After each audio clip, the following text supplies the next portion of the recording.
Chat can't hear me. Okay, now chat can hear me. Yes, sir. Yes, sir. How we doing, chat? Can y'all hear me all right? Can y'all hear me all right? Let me know. Let me know. Let me know. Let me know how I'm sounding. Facts. I don't know what I'm doing. But let me know. Hold on, I need to get Chick-fil-A. Hilarious. Hilarious. It wasn't Chick-fil-A this time. It was my own lemonade. It was my own lemonade. And I needed to do my hair, you know? I need to do my hair. Where were you? Like I said, I was making this lemonade. I did my hair. And I was just, you know, just getting things together. You know, there's a lot that I want to do with these streams in the future, right?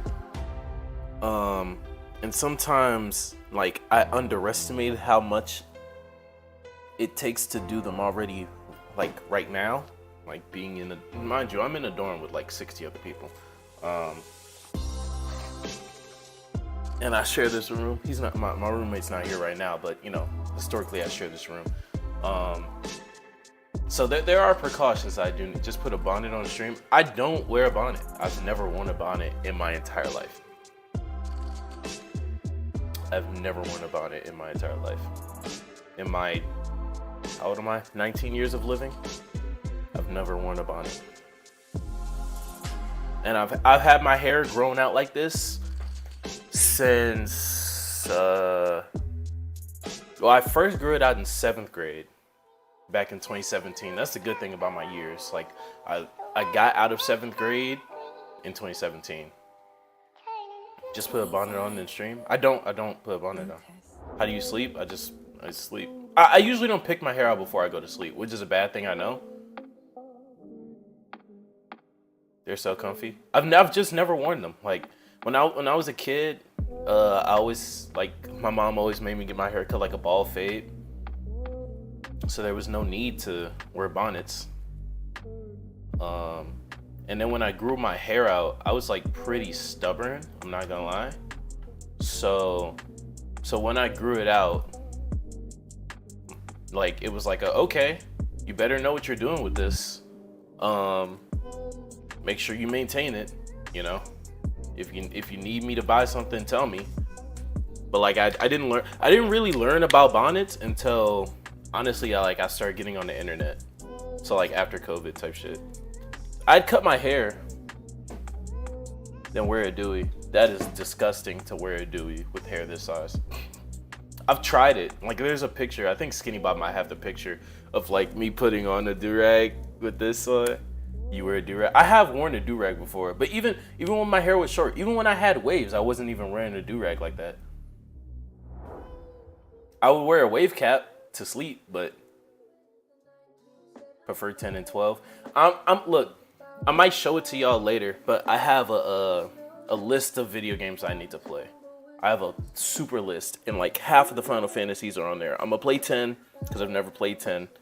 I think I'm gonna play 9, and I'm gonna play 8. I don't, but I know it. You don't have it, but you know the picture. Let me tweet out the stream, real quick, and then ill cardiac. What? Ill what?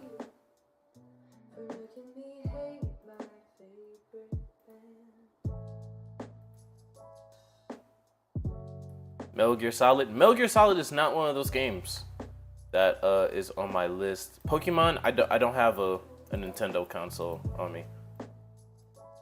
The only one I have is my Wii at home, and those aren't worth playing. Those Pokemon games aren't worth playing in my opinion. But I've watched like walkthroughs of all. The games that are I'll show y'all the list after I tweet this out. The games that are on that list are games that like I don't know the story at all. Like Metal Gear Solid, Pokemon's, I've what's it called? I've like watched like analysis videos on them, so like I know the stories and shit for the most part. Microsoft ruined Minecraft. Minecraft's still cool. Emulator. Y'all would have to show me how to work that behind the scenes.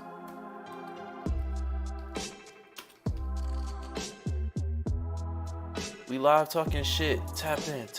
Ranting the anime. Yeah, look, here's what we're gonna do for these streams. Whenever I don't have a specific topic, it's just gonna be called Ranting the Anime. I have a bunch of topics to talk about today. Which is why we're just starting off the bat with fucking Final Fantasy 13. Compared to usually where we grow into it. Let me minimize this a little bit, minimize that. Yeah, I can still see stream. Okay, bad.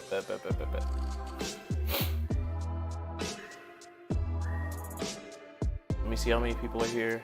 I can't see how many people are here now. Damn, I thought everything was perfect. Everything's horrible. Let's talk about the exchange Twitch just did. Oh, with Aiden and Bruce. I don't even know why Bruce got banned in the first place. Aiden should have been banned though. I was actually gonna make a joke about like when he first got on what's that thing called?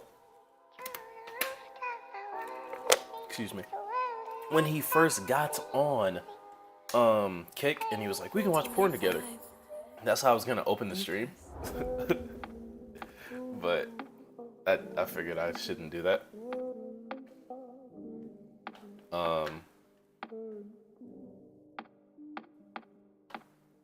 But yeah, Aiden should have been banned. I still don't know why. They gotta keep one WL member in the gulag. Is Aiden WL? Still? Like, I know his come up was WL, but like, is he still WL? Do they still claim him? We're walking into a boss fight right now? Oh my god. What do you think about the indie game genre becoming more mainstream? Stuff like Octopath, Chain Echoes, Time on Frog Island, Eastward, and many more. It's so interesting. Oh, and I said hold on. Let me pause this, especially since they just threw me right into the fucking fire.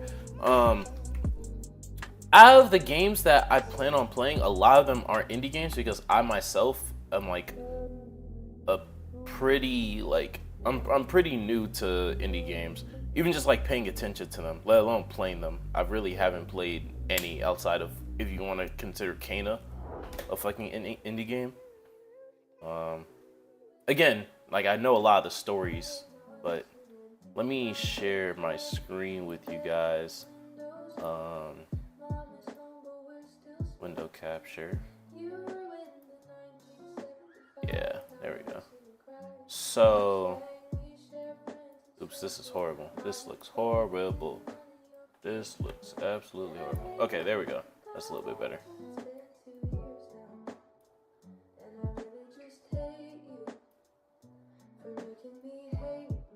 There we go. That's perfect. That's perfect. Look, master streamer, professional streamer. So, I broke down the games I need to play into like sets of 3, right? So, Final Fantasy 13, we're gonna finish that. It's about 50 hours long. On the back end, I'm playing KOTOR. I don't think I can play KOTOR on stream, just for personal reasons. Like I'm gonna be too invested in the game to like really be talking and shit. Hellblade.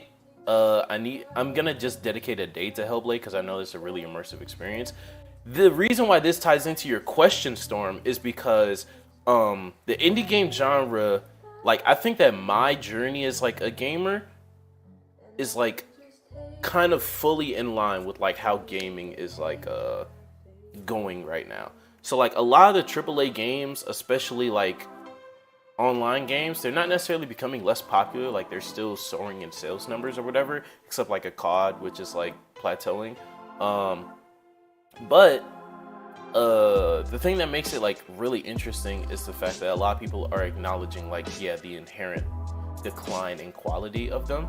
And so a lot of people are turning to indie games because of how experimental they can be when it comes to the gameplay and their visual storytelling, especially in games like fucking Celeste and Omori, let alone the influence of like rogue like games and shit, because a lot of those are also indie games. So I really fuck with it, especially as someone who's like more of a single player game person, especially more of a RPG head. As you can see, a lot of these do fall under that RPG mantra with the Outer Worlds, with the fucking, of course, the Final Fantasies, vaguely, or at least the JRPG version. Greedfall is a clear RPG made by a AA developer.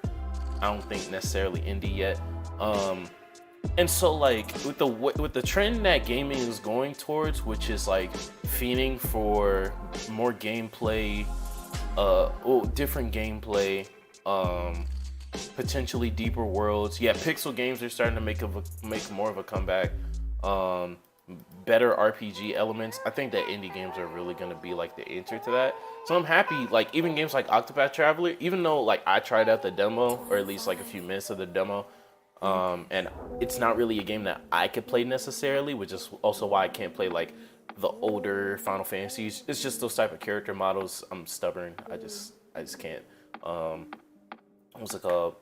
But yeah, I fuck with like indie games, the resurgence that they're really taking. I won't even say resurgence, just like the resurgence that's taking. I think a lot of it has to do with the critical acclaim that oh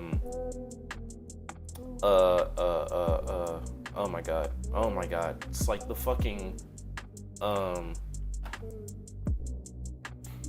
my god, what am I talking about? What game am I thinking of? GOAT indie game. Fuck. What is it called? Not actually a GOAT indie game. Oh my god, it's pulling up Goat Simulator. Undertale. There we go. A lot of it is like off of the tail of Undertale. But even stuff like Stardew Valley is great. Like I said, roguelikes have taken off with the success of Hades and Hollow Knight. And then I even remember like Cuphead got some acclaim. So it's I really like it though. What I would ask y'all, and actually this is something I wanted to talk about. Do y'all think that like old school RPGs, like I don't know if y'all saw my screen, but like a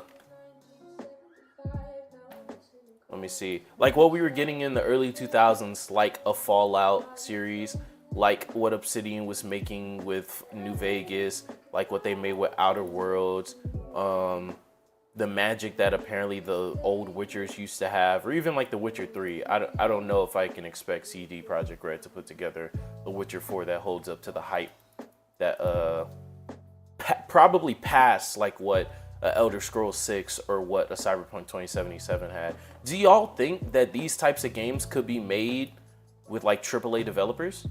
Or do y'all think it could only be like Atlas on the come up, Bethesda when it's on the come up, BioWare when it's on the come up? Because as we see, like just about all of these fucking companies are like AAA now, and like we haven't gotten a premier art like straight RPG since like Witcher 3. Maybe. The only thing that's so interesting to me is that like theoretically an RPG, like especially in the style of like the Mass Effect series, which is probably like my favorite RPG up until this point, like you would assume that with the more resources and staff that BioWare had, that like they would be able to dedicate more. But I think like them coming into the industry with EA going into the 2010s kind of like put a halt to all that.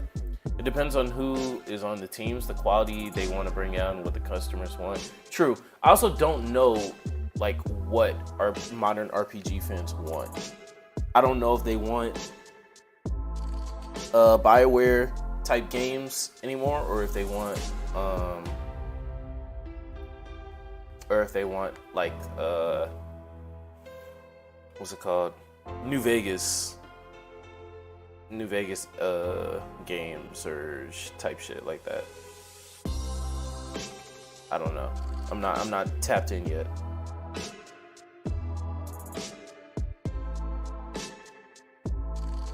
I am not tapped in yet. One thing that I saw earlier today that I definitely want to talk about though, is a tweet that everyone was getting mad at me for. Well, not everyone was getting mad at me, but like some people were getting mad at me for. Skinny Bob, hopefully you're still here so we can talk about this. I saw a tweet. It said you have to get rid of one of these movies, and it's Spider-Man No Way Home, Avengers Infinity War, Spider-Man Into the Spider-Verse, or Batman 2022. And I said you get rid of Batman. I think it's pretty clear. I'm not gonna lie. Let me view the tutorial. Techniques. Half of all I use is techniques. Yeah. And the only reason why I think it's pretty clear that it's oh man. The only reason why I think it's pretty clear that it is wait, is this still the wait, I need to see. I hope this isn't still the fucking tutorial. Yeah, because I want to run Blitz.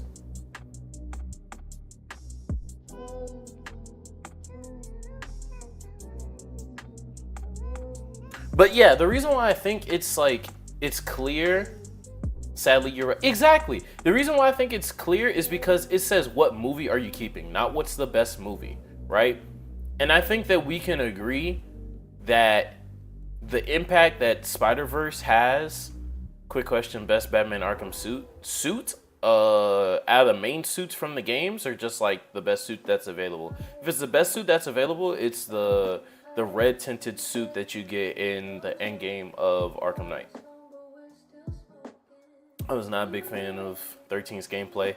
Yeah, I mean, I'd still rather like the mix that they've been able to hit with 15 and 7. Yeah, exactly. It's not asking what's the best movie. So if we're saying that, okay, we're getting rid of the movie and we're getting rid of everything that it influenced as well. Spider-Verse's influence already has been like crazy with the mix of like 3D and 2D animation in recent years, cell shading animation, and the popularity of that in the past few years. Oh, the main suits from the games? Ooh, if we're saying main suits,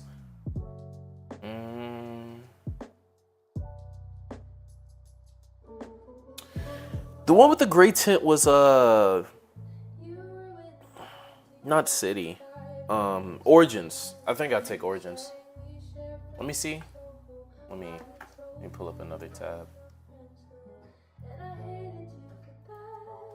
Batman Arkham Suits.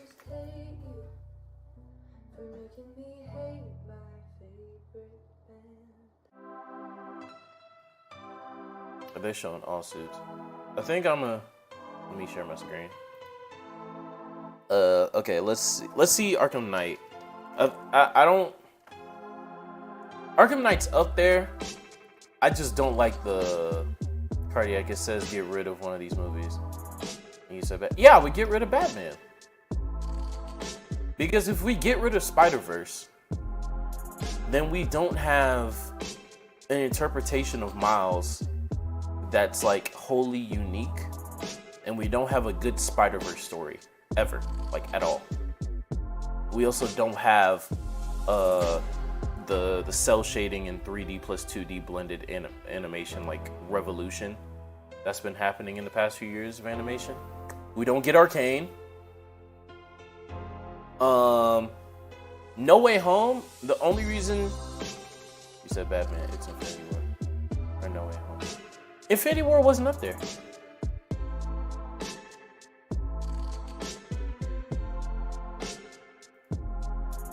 Infinity War was not up there. Oh, it was. Well, yeah, I'm definitely not getting rid of Infinity War.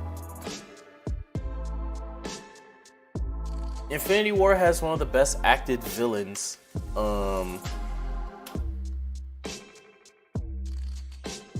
This Bob, please exit. Okay, then I'm taking City. Yeah, I'll take City. What does Origins look like? Origins. 25. Lucas. Origins is a little bit more blocky. It's between Origins and City because I like the gray. I think I'll take City.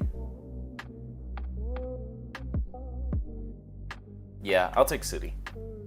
Cities. But yeah, the reason why I'm not losing Infinity War is because Infinity War was built off of like the MCU. And like I know it's unfair, but like it sets up one of the greatest conclusions and like ending like impacts from a multimedia franchise that has spanned like literally damn near my entire life.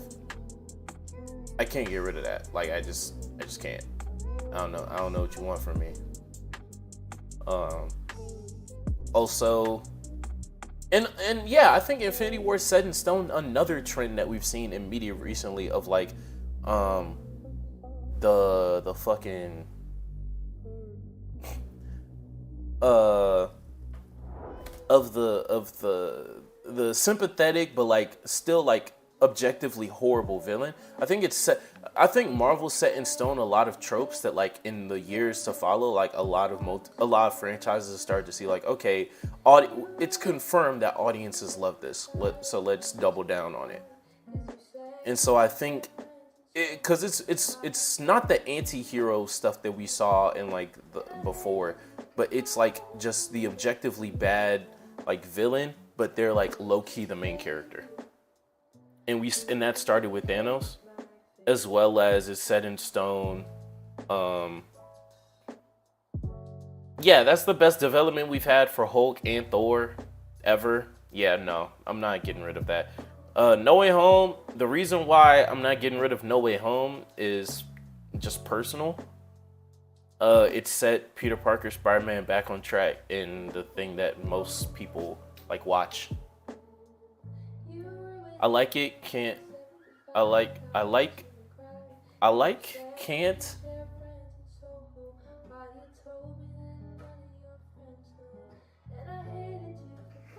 Are you saying I like Ant-Man? Because I'm having a stroke. I like Ant-Man, but I have no reason to except for the fact that... You like Kang? Oh my god, okay. Whew. Yo, Dreamer. Dreamer, bro. Dreamer. Are you okay? Are you okay, Dreamer? Thank you. God damn. Ooh, fuck. Yeah, we're gonna get to the Ant-Man film next. But yeah, I can't get rid of No Way Home because it sets Peter Parker's Spider-Man back on track. It also gives me closure that he like actually learned the fucking lesson of great power comes great responsibility. It also combines like three aspects of like the three most popular Spider-Men to ever exist.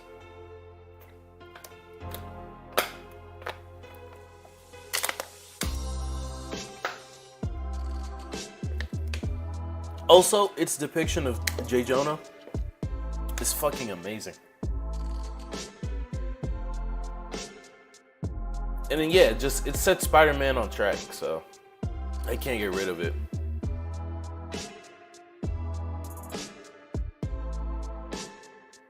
People don't like it. People don't like that. They think nostalgia carries. Nostalgia has a large reason to do with it, but that's not bad. Nostalgia is a part of like making stories. Like when you're making a story based off of a pre-established entity or IP, like yeah, nostalgia is gonna be a part of it. It's dumb to me that like people try to downplay like different aspects of stuff and like be like, oh, it just does blah blah blah blah. Like that's a part of fucking storytelling. He did learn that lesson, but John Watson and Kevin couldn't cook. They could not cook. I think they're just hating more than liking. They're trying to find things to complain about the movie. I wonder whatever is happening with Marvel's animations. I have heard but a beep about Spider-Man freshman year. I actually saw something that said that they might be like canceling it or something. Let me make sure I know what I'm talking about. Either it's like postponed or canceled or some shit. Let me see. Should be origin before. They're trying to be critics instead of fans. I need that shit in my veins. I think it's pointless.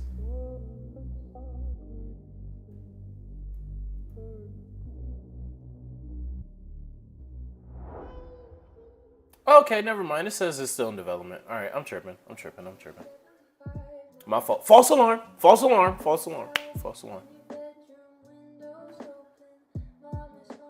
But yeah, no, that's why I get rid of Batman. Cause and that's the I won't say that's the problem, but in my opinion, that's the downside of it like being its own thing. Like it was a good movie.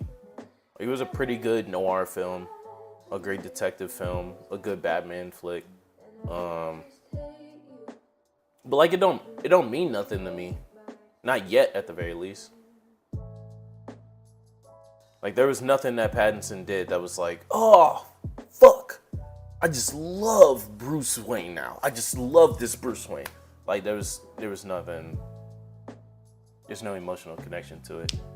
So when you compare it to a movie that's literally like the combination of 10 years of like my fucking childhood, another movie that combines elements of my childhood while resetting a character to a lane that like I wanted him to be at for the past 5 years, and then you compare him to another thing that like reset the entire foundation of like what the medium of animation has been built on since 2018. Yeah, Batman's getting cut. I'm sorry.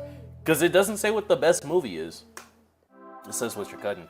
DC has had the best and most animation compared to Marvel. Marvel did have some good animated shows and they seem more invested in their films. DC wants to invest heavily in both live action and animation equally. Yeah, and it has a lot to do with Disney. By the time Disney bought Marvel, Marvel was on like Marvel was on a streak with their animated shit because they had a licensing deal with Lionsgate. Shout out to Brown Table because he's actually reviewing a lot of those movies and shows from like the mid 2000s. What's it called? They had like the next Avengers. That was kind of like a spin-off of the Ultimate Avengers movies. They had just gotten done with Iron Man, the animated series. Not the animated series. Iron Man, Armored Adventures. But DC, with the DCEU, the DCAU in the early 2000s, and the recent DCAU with like their 30 fucking movies. DC still like was supposed to be in the lead. The MCU just saw like unprecedented like success. Like no one could have predicted the MCU to blow up like that.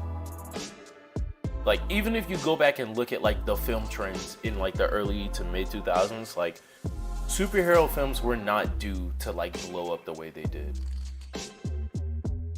Like niggas did not care. Niggas did not care. Like even though Marvel and DC had like climbed out of not depression, climbed out of bankruptcy, like it was still like, oh shit, yeah, I don't know why Iron Man's making this much money.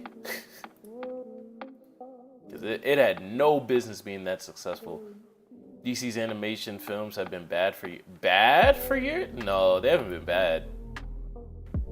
They've been like mid. They've been mid. Bad though? Bad's a stretch. I just want to preface and say that I didn't watch any of the like Justice League Dark movies or shit. I saw their other animated films though. Let me put this in the fucking Creators Create Discord. I usually don't promote my shit in there, but live streams I promote everywhere. After Flashpoint, this shit's been ass. When did Flashpoint come out? JLU. Yeah, that's what I'm saying. The early 2000s, they had their own fucking anime universe, and then they did an anime universe for movies specifically. But yeah, after Disney bought Marvel, they tried to like connect all of Marvel's animated series to the MCU. And that ruined it because they canceled Earth's Mightiest Heroes, and then they came out with like a revamped Spider-Man, even after Ultimate Spider-Man, and like people weren't even that receptive to Ultimate Spider-Man, even though like it opened up the Spider-Man universe. The animated universe has been mid, but he said bad. Let me see. DC animated. We're gonna look at this. We're gonna put Final Fantasy 13 on halt real quick. We're gonna put that on halt really quick. Let's look at the DC AMU. So Flashpoint came out in 2013. Flashpoint started it. Nigga, what are you talking about? Justice League Action. So I didn't watch Justice League Action. It's also not a part of this. This is the main universe. This is the main DC animated movie universe. This isn't just all original movies. They have way more just like original movies. And some of these are like even better, like Gotham by Gaslight, The Killing Joke, what's it called? Like this stretch was mid. Like Justice League War, Son of Batman, Throne of Atlantis. This was really mid, but this is also like the intro stage of the DCAMU. The universe sucked? So you're saying this sucked? Judas Contract was like above average. JL versus TT is like average. Batman versus Robin is like average, but they made Damian a good character. Bad Blood is like average. Killing Joke, my fault. I wasn't thinking of Killing Joke. I was thinking of where is it?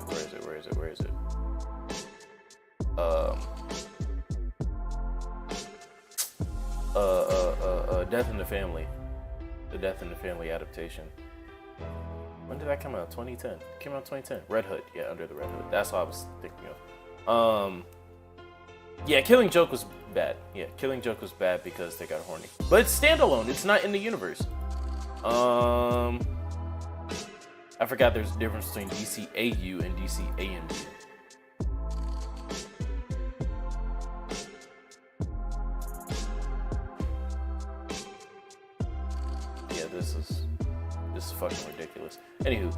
DC AMU, like like all the Batman flicks, they're like mid, but the best versions of the best parts of those is like Dick and Damian. I believe it was based off the New 52. Yeah, a lot of it, like after 2015, they started to revamp, especially the uniforms and shit of everybody, into New 52. Rebirth was better. It sucked because of New 52. It sucked because they tried too hard to get it to adjust to the New 52 instead of just like telling good stories. Heroes of Tomorrowverse is based on Rebirth or Infinite Frontier, I believe. Justice League Action felt like Batman Brave and the Bold to me. I think it has. Again, I've never seen Action. It's also not in here. Action is not a part of this. I'm not saying that to discredit y'all. I'm just saying, like, if anyone is judging Action as a result of this, first off, I've never seen Action, so I just can't do that. Second, it's not a part of this. Dick and Damian, Jesus Christ. The best part of those were Dick. My favorite cardiac quote. You niggas are horrible. I'm so glad that Archie doesn't watch these streams from front to back, because there would be so many clips. Long Halloween was great. Like I said, all the Titans and Batman stuff is like mid with, you know, good parts of them. But if the best parts are the fucking main characters, like fucking Dick is the main character of Bad Blood, arguably. Damien's the main character of all the Titan shit. Death of Superman was like pretty good. Anything with Constantine I didn't watch. Reign of the Superman was like above average in my opinion. Hush was cool, but the Hush storyline has been over adapted. Hush is getting to that point of like what's it called? Hush is like the Flashpoint of Batman. Like the only fucking Flash story they talk about is Flashpoint. I didn't even realize Flashpoint Paradox came out 2 years after fucking after the Flashpoint story. Superman is great. Death of Superman or Reign? Well, I'm assuming you're talking about Death. Yeah, Death is pretty good. I'm not judging the anime of the 2010 by using JO Action. When did JO Action come out? This isn't the first time I've heard of it. Like I said, I've never watched it, and I don't really know.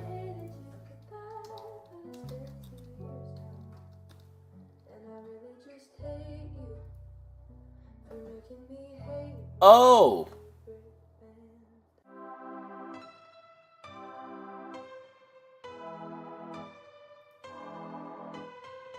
Okay, this came out in 2016. Oh, okay. Yeah, I didn't even know it was a show. I thought it was a movie. I didn't know what it was. I don't know what the fuck this is. Just don't watch it. It's that bad? They're 12-minute episodes. Okay, is it made for children? If it's made for children, then y'all are tripping. Is it targeting like a younger audience? That shit was released on Cartoon Network in 2016. Yeah, bro, it's not for y'all.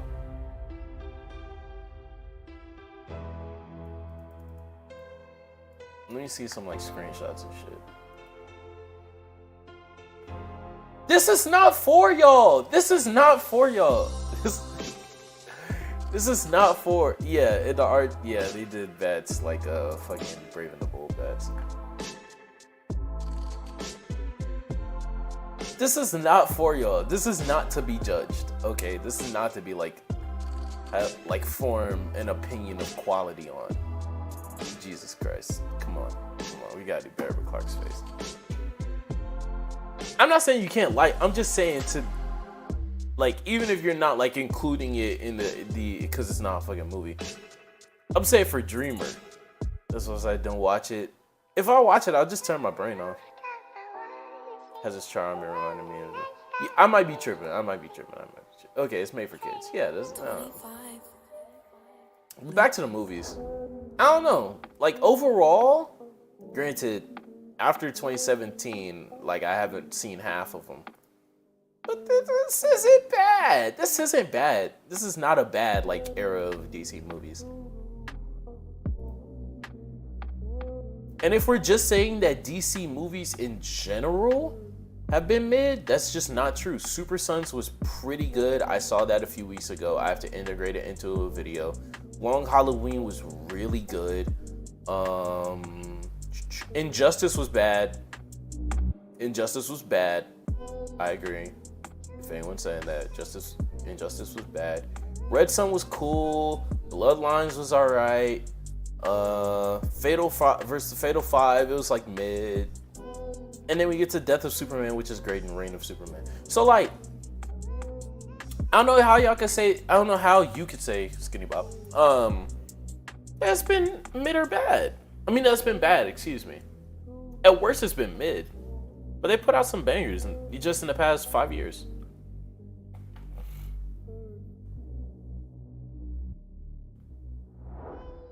Especially considering just like in my opinion, I'll just give them credit for like adapting different aspects of the DC universe. Like who's adapting Man of Tomorrow?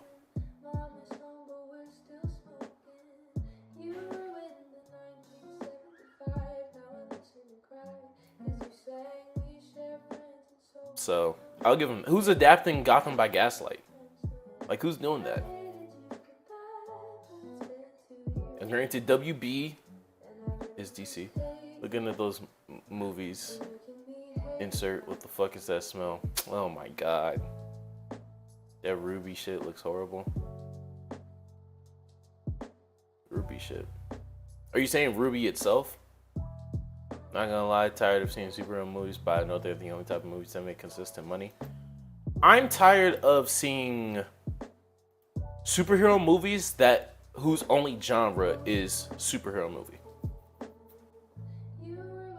If y'all need me to explain, this will bring me right into Ant-Man, because Ant-Man is a superhero movie.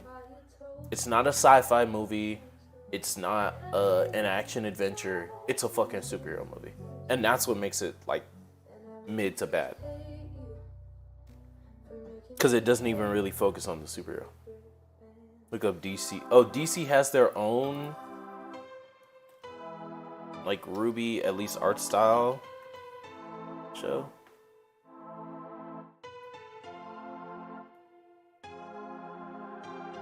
Oh wow. Oh wow.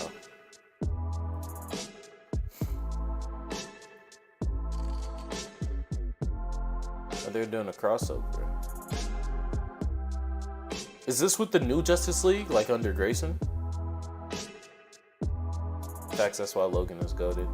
Yeah, the worst, and it's kind of starting to get back into that like early 2000s type of feel where like every superhero movie was a superhero movie.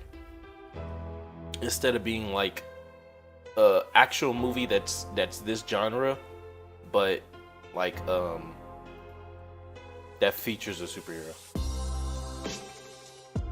Shout out us. Shout out us.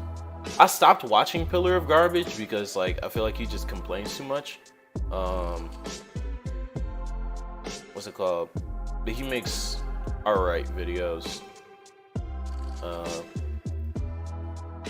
Taking pop culture seriously. I mean, you're biased. That's cool.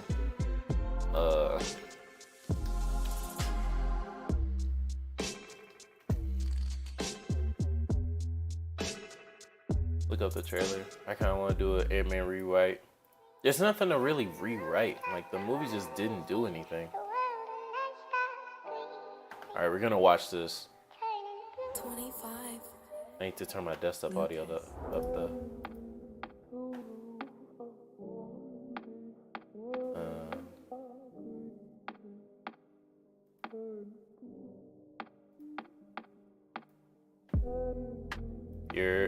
Alright. Let me see if y'all can hear this.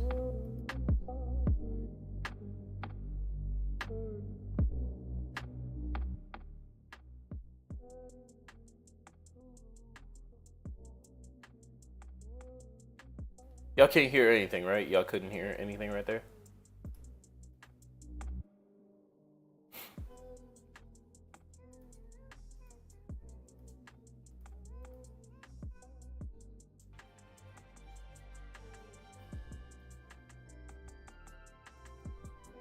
There we go.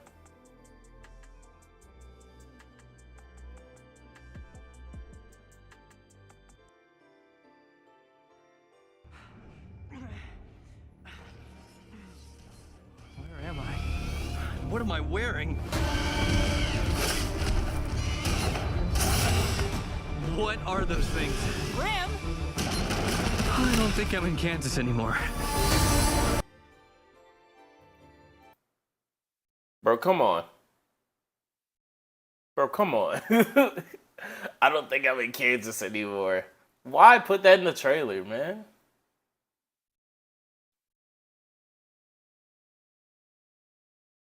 That's my only question. Like, just why put it in the trailer?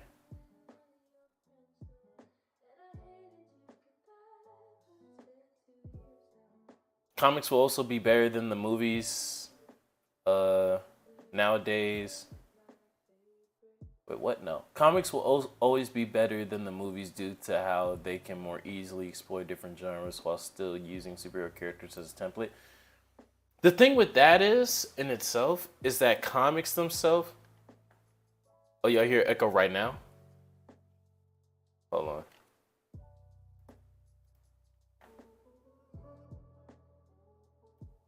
It should be better now, right? It's good now?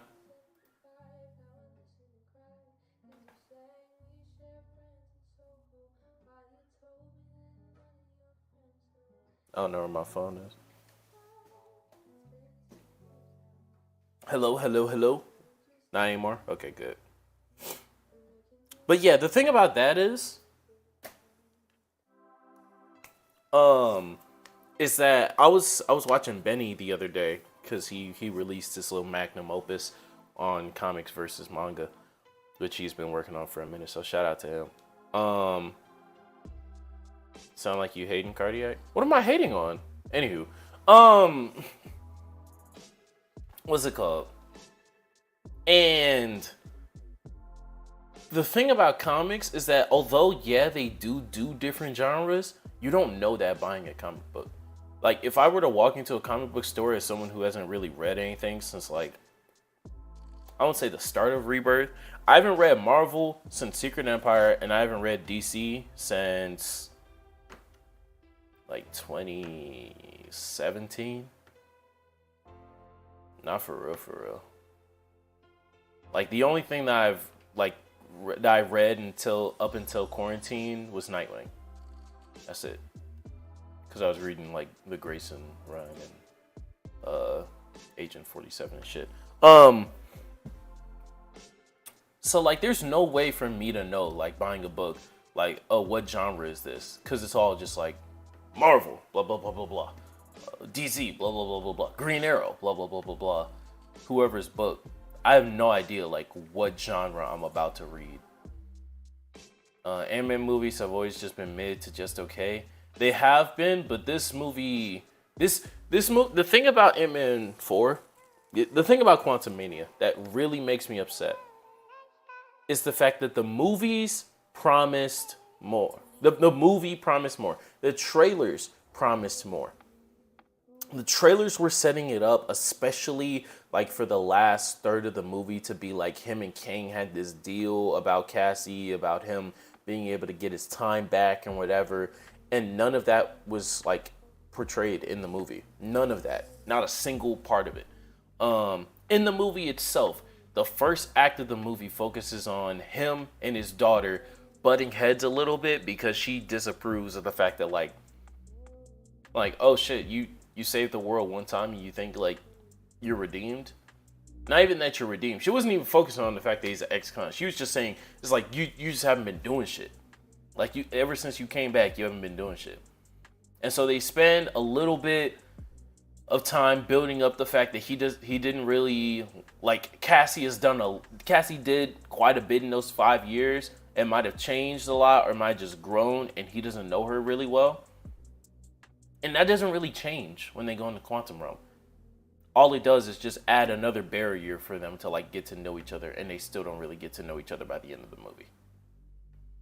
It also promises, and by the movie promising us, let me explain what I mean by that. I mean like Chekhov's gun, right? You don't show what element of the movie. You don't show something. You don't allude to something unless it is going to be, I won't even say an integral plot point, but a plot point or a part of the movie later, right? If a character throws a gun across the floor, unless you show the gun going into the river, we're still on the assumption that the gun is somewhere on the floor and that someone should pick it up eventually. So earlier in the movie, when Cassie addresses the fact that since he's gotten back, he hasn't really done anything, and he needs to learn how to save people or how to involve himself into things that don't necessarily impact him and his survival and the people that he directly cares about.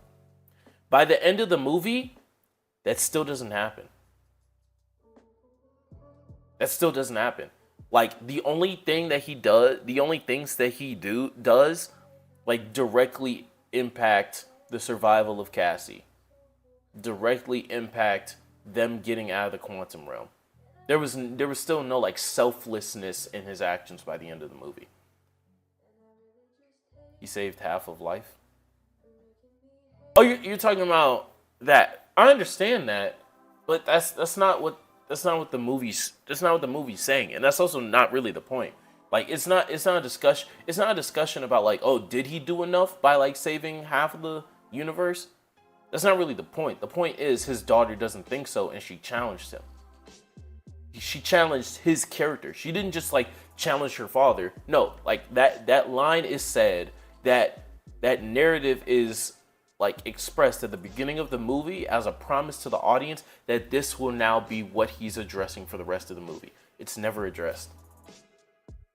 And it's never challenged at any other point. It's not. That's a marketing issue, though, and can easily be fixed if Marvel and DC stop being dumb. I agree. That's the number one problem with comics. Like, the upper management, through the revolving door of writers and artists and shit, through the licensing deals, through whatever, they make comics way more convoluted than it has to be. At this point, I only care about Guardians, Fantastic Four, and X-Men. Facts, and only one of those exists in the MCU, so there's no real reason to care about the MCU for real. Expectations tend to ruin most things, but when those expectations are brought on by yourself, then I'm not blaming the expectations. I'm blaming, like, the writing. I say yes because X-Men can't keep getting carried by Professor X and Wolverine. I'm assuming you're saying in comics, which I don't know. I haven't read X-Men in years. He stayed back and saved the quantum realm. I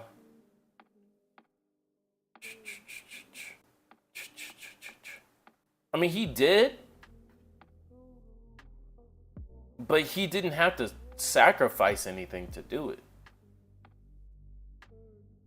Which is why it was so apparent to most people that, like, they clearly reshot the ending, because, like, through the trailers and shit, it was clearly supposed to be like he stayed back and saved the quantum realm, but he got stuck or he died. But, like, that doesn't happen. And even that line that he says that was in the trailer and still in the movie of, like, I don't have to win, we both just have to lose. That makes no sense now because, like, y'all both didn't lose. You lost nothing, actually, Scott. Like, nothing happened. Yeah, I wish they had him stay. Yeah. So the point is they didn't have him commit a selfless act to save something that he wasn't involved with or people that he wasn't involved with, while him also sacrificing something. Let me rephrase it. That's the main problem with the movie. Because that's the promise that the characters in the movie and that the writing of the movie makes. I like the Krakoa saga in the X-Men comics. It's the only thing I'm paying attention on in Marvel in its entirety, including the Sins of Sinister. Basically, the X-Men made the mutant only home. They and created a new set. Yeah, I know of Krakoa. Actually, no, that's not the same thing as what Magneto created. Magneto created a lot, to be fair. But Magneto created not Paradise Island. fucking, oh my god, they go see Magneto. And they adapted it in Apocalypse too. I forgot what it's called. Magneto's Home for Mutants.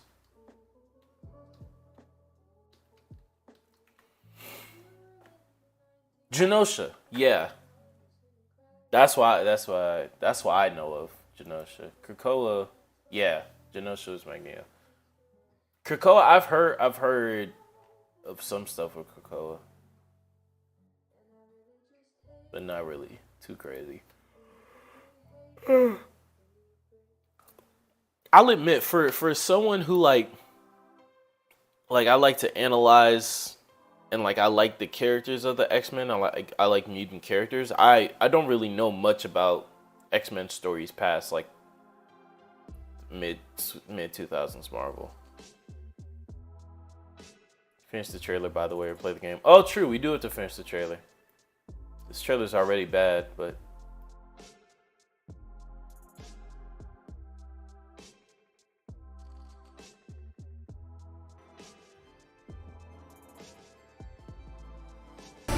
A princess from another world, and no memory of how you got here.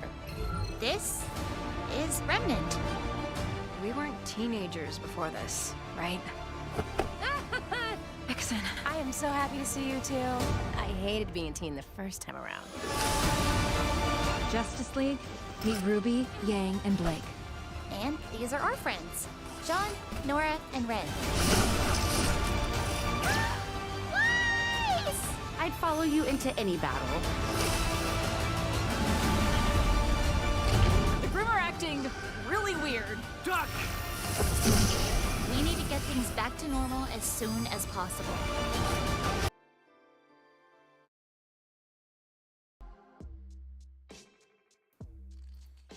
I'm pausing this for two reasons.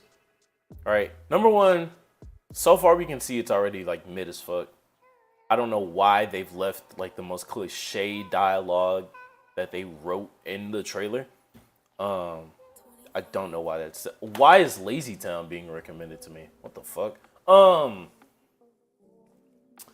Second, number two. This like we're like a little bit over halfway through the trailer, and they've revealed entirely too much about this plot in this story. I'm not even like too pressed about like the art style. Like that doesn't really bother me. If y'all haven't seen Super Sons, well, I'll say movie. The Super Sons movie is like a little bit more refined than that when it comes to the CG, but it's still like that type of art style. So they're transferring everything into that art style. And even though I know it's like a Ruby crossover, it'll just literally get like a little bit of adjusting to of these models. Now these models still look clunky, and they don't look like they match the engine at all. But like, what if we made Spider-Man a college student or made him move on with his life? We should. Like that's the biggest problems with like comics in general. Like beyond like the meta stuff of like how they're actually treated by the higher ups at DC and Marvel. The biggest problem with like them on a writing level or on a storytelling level is their like inability, their clinginess to the status quo. It kills like forward momentum and like only maintains circular storytelling. But yeah, that movie looks mid as fuck. If not just like plain bad.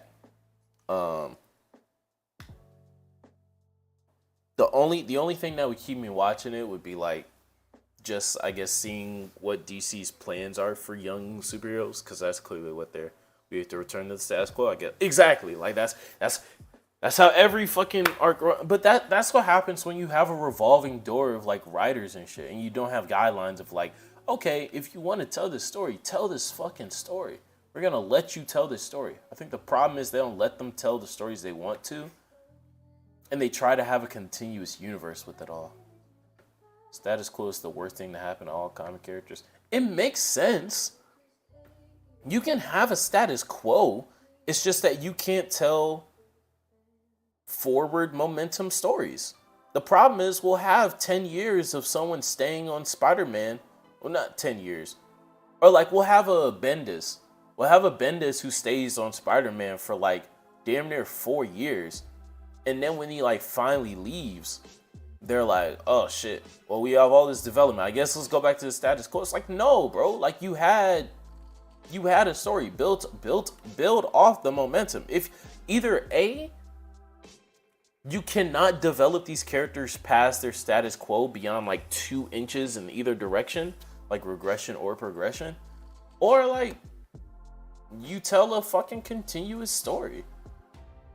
Invincible and other comics break away from that. Well, that's because they're not like universes. Invincible is a story. There's no Marvel story. There's no like story of Spider-Man. There's like random stories that take place at different points of his like character.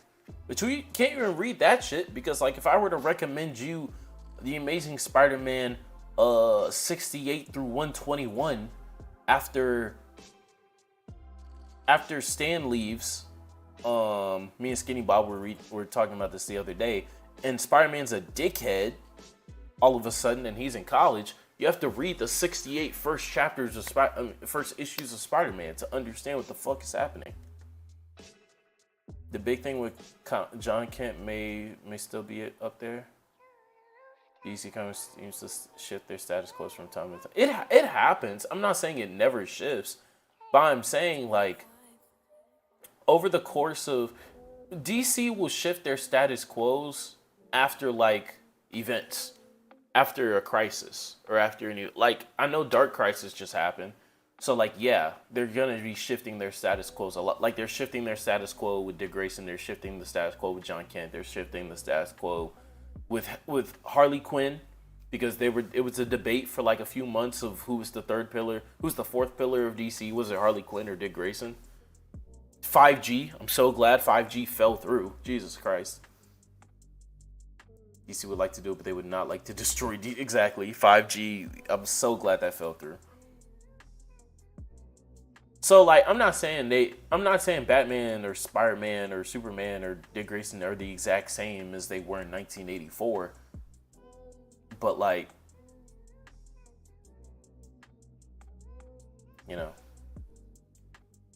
it's Flash. What's Flash? What are you, Dreamer?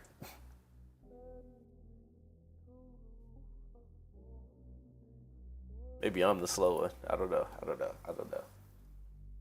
And that does bring up a good question, because like y'all were saying Invincible and other comics break away from that. What other properties do y'all see that could become like span out into becoming its own universe, like a Marvel, like a DC, like a Harry Potter? Pillar? It's not Flash. It's not Flash. Dreamer, there's a reason why the only Flash story people care about is Flashpoint. There's a reason why the most annoying part, well, actually, it was good written, but it was still annoying. The reason why the most annoying part of like the beginning of Rebirth was Wally getting his memories back and shit. There's a reason why the worst part of fucking not Identity Crisis, Heroes in Crisis is the Flash. There's a reason why. They don't know how to write Flash. If you don't know how to write Flash, then he can't be a pillar. A pillar has to be one of your bread and butter characters. Nightwing is on a magnificent run since like 2019. Magnificent run. And they're finally like pushing him as Nightwing. They're finally pushing him. For like the first time in 20 years, they're pushing Nightwing. It is not Green Lantern. It is not. It's not. It's not Green Lantern. And I also don't think it could be a hero in which like the multiple versions of him could fight for like their main comic.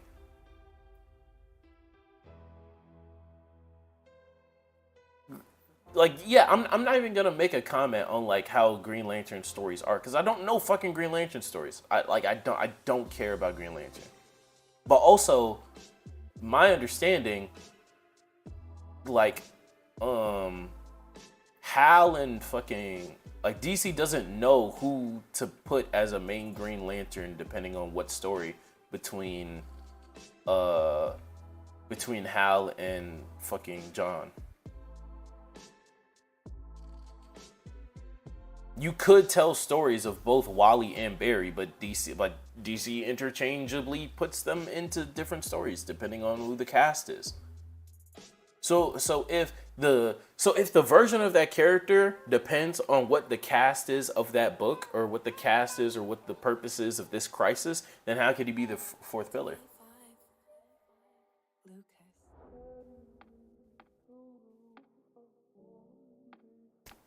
I look at pillars as importance. It's importance, but it's also like branding. It's also like who's gonna be the pillar of this story. Like Dick Grayson has like almost single-handedly carried like the youth team stories of DC since like 2000. You talking so much shit if you on something you don't understand. Like what? Am I wrong that DC does not struggle to put different Flashes or different Green Lanterns in different stories over the past like 10 years? Because the Speed Force is very important to DC. There are aspects of his character that are definitely important, yeah. But when it comes to main events, main crisis, he's just not that popular among readers as well. Character-wise, for sure, Big Dick got it.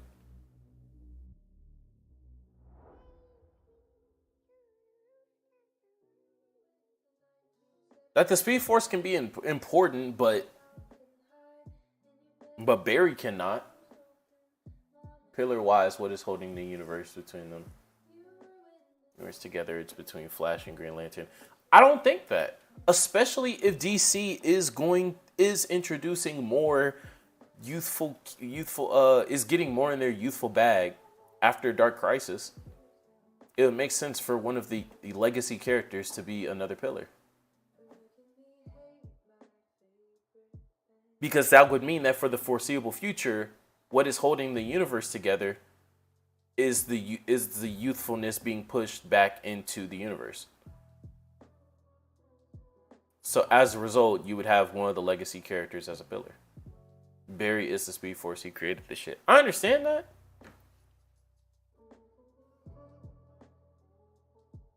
He brother these niggas.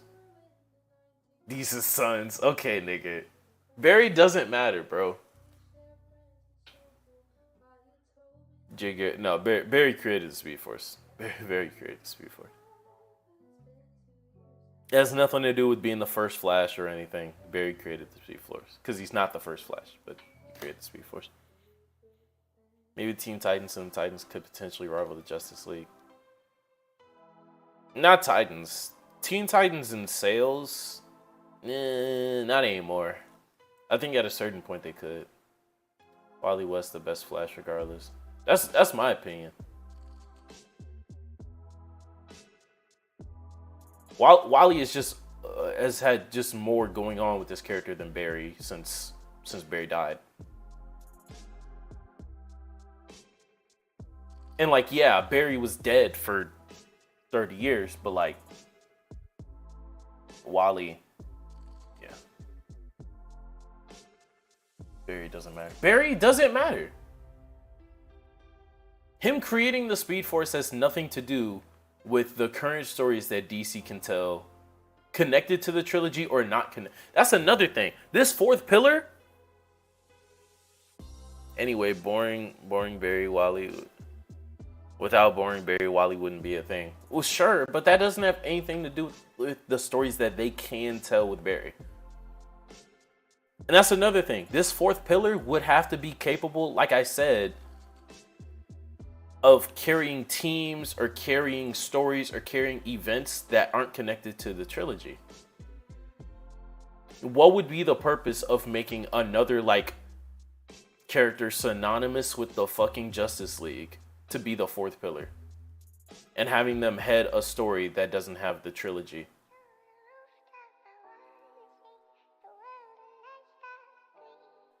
I think regardless, a legacy character should be the fourth pillar. Like, regardless. Like, that's not even a question or a debate to me.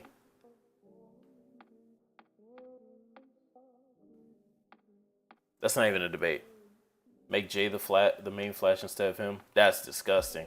Oh shit, we're getting destroyed.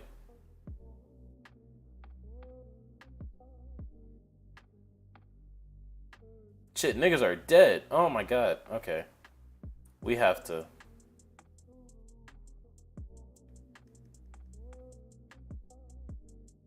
Barry is the Speed Force. I agree. That has nothing to do with what we're talking about. Wonder Woman and the others do it the potential to be the forefront. It is a shame they don't treat her with more respect. Oh, we lost? Oh, that's tough.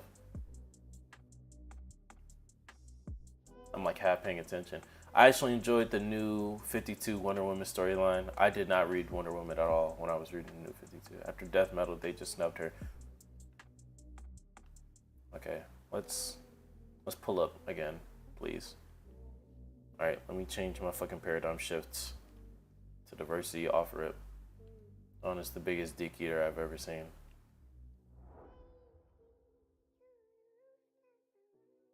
How would Wally be if he can't run without him?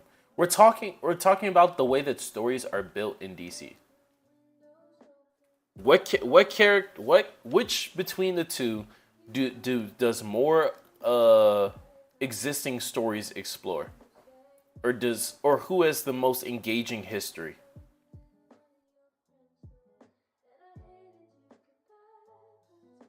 They do this shit in here too? Okay, let me give y'all context. This is the first time I've like died for real with lightning, right?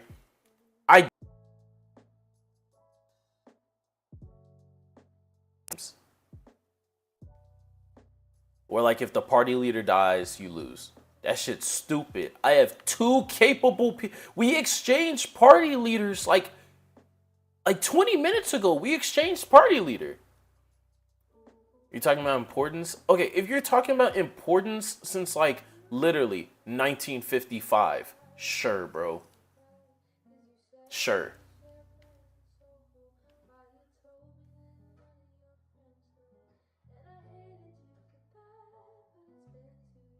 If you can make the next gen of DC heroes to be on par with Superman, who would you choose?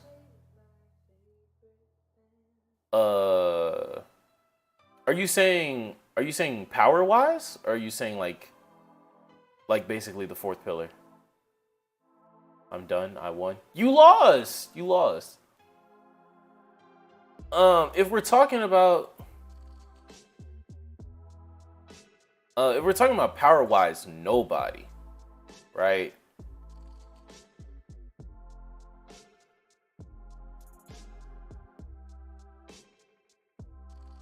Yeah, if we're talking about power wise, nobody then.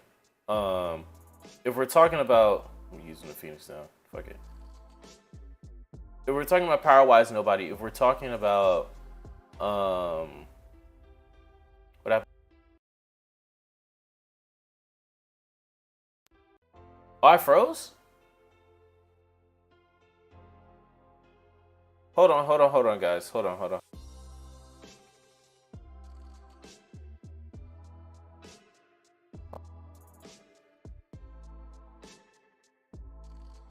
Hold on, can you guys still hear me at the very least?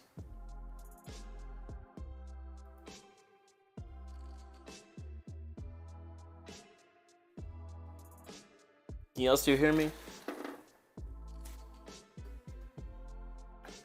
I can still be heard, right? It's just the camera? Dang, what's up with the camera?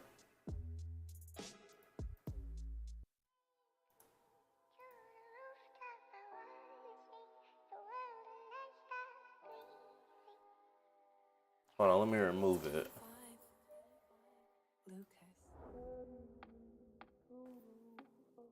I don't know what's up with the camera. What the fuck?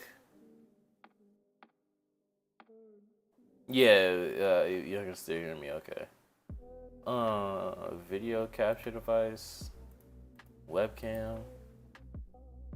Yo, what is up? What is up? What is up? What is up?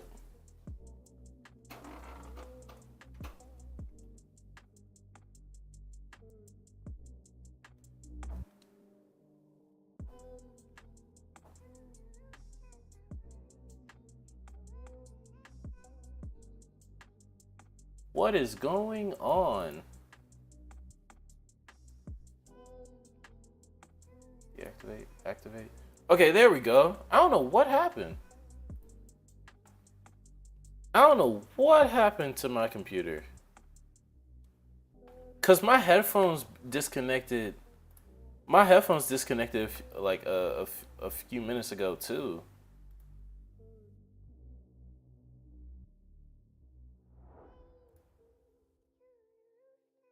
And I don't really know why. Make sure it's still discoverable. It is still discoverable. Did it connect to my phone?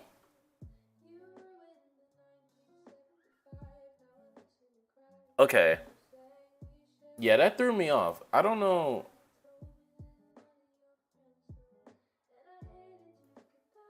Bro refuses to connect to my headphones. I don't know why. There we go. We're back. We're completely back now. Okay. All right. Let me catch back up in chat. So we were arguing with Dreamer. He lost. Facts. Right? Yes, sir.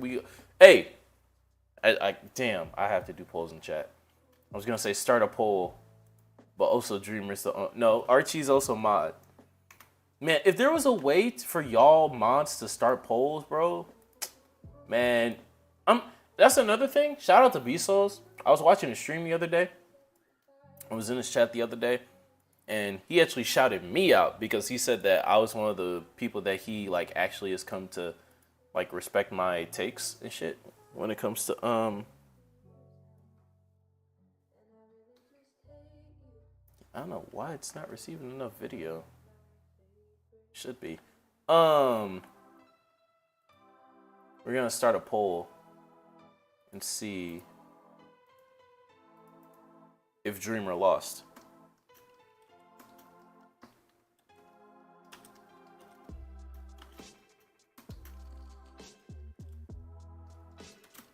Y'all can still hear the background music, right? Someone please stop me. I'm about to read up because that threw me off. Everything with the camera and then my audio going off, that really threw me off.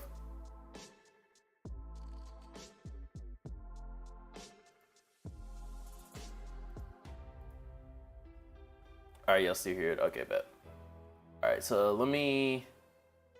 If I can make the next. If you can make the next gen of DC heroes to be on par with Superman, who would you choose? It would clearly be Dick Grayson.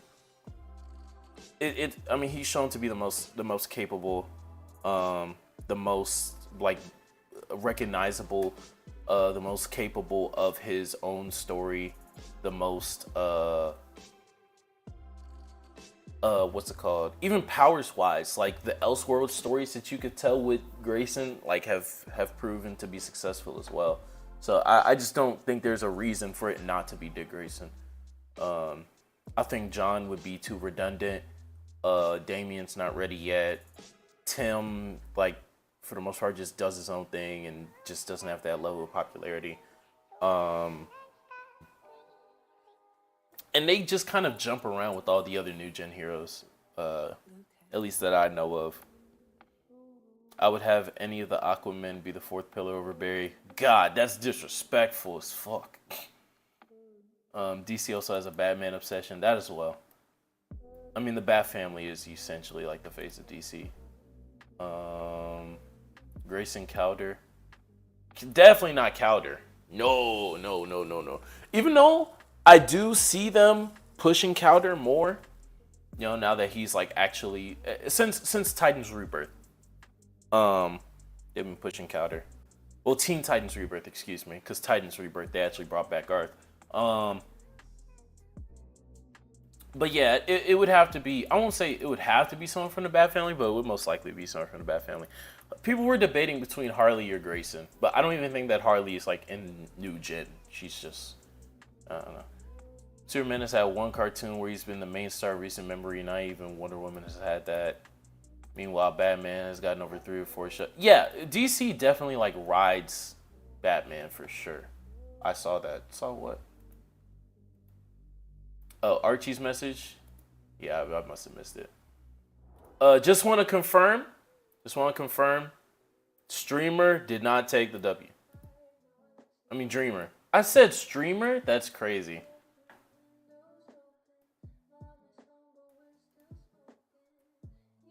We all know we were talking about Dreamer, though. Facts? Not Streamer. Streamer took the W. Dreamer didn't. Double entendre. They need to keep writing him. Honestly, they do. They need to keep writing him. Like, I'm not saying that Wonder Woman shouldn't... Okay, you're gay. I'm not saying that Wonder Woman shouldn't get her respect or just do. But, like... There's so much storytelling potential with what they've already done with Batman that, like, yeah, he should be the basis of the DC universe. So I agree. Now, like I said, I really haven't been like super tapped into DC since like 2019. Not just her, but everyone else. They do need to spread the wealth more, but like the Bat family in general has proven to be the best way to not only introduce like new characters, especially new gen characters into the universe, but also with like how big the Bat family already is. Like it would be wild not to like pick from that verse or that corner of the DC universe to build like most of their characters. I've not really heard or seen much of Connor, Wally, Shazam, or many others. Like I said, they definitely like should, you know, still integrate those other people like more. Especially Shazam, since I see they're trying to put Black Adam into a bigger role as well, especially as a hero, which is weird to me, but nevertheless.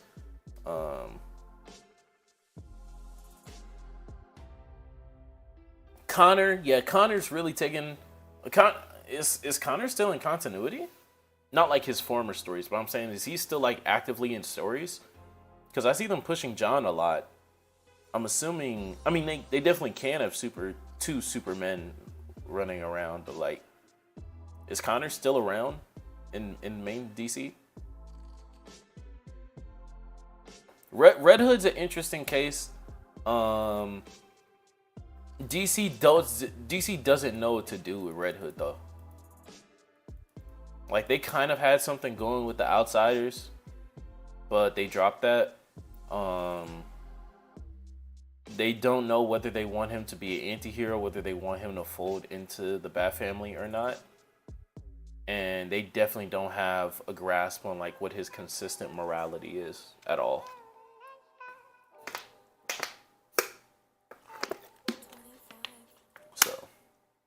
Not really. They're planning to make him the Superman of space. Damn, such a waste. That means he'll be in no stories. That's all that means to me. That is all that means to me. Hey, we're planning on sending him the same place where we sent what's the fucking.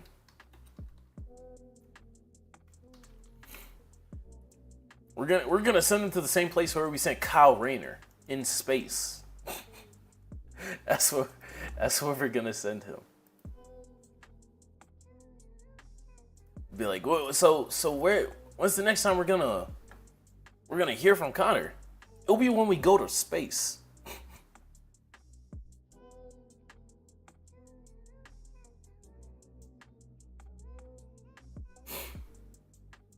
True, but Duke Thomas has been shown any love recently, and Cassandra is joined to the hip with Stephanie in Batgirl's book.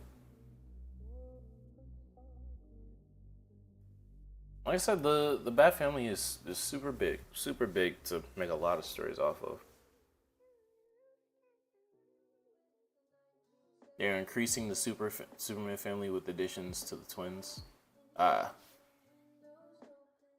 Hey, there we go. That's the response to the Batman dick riding.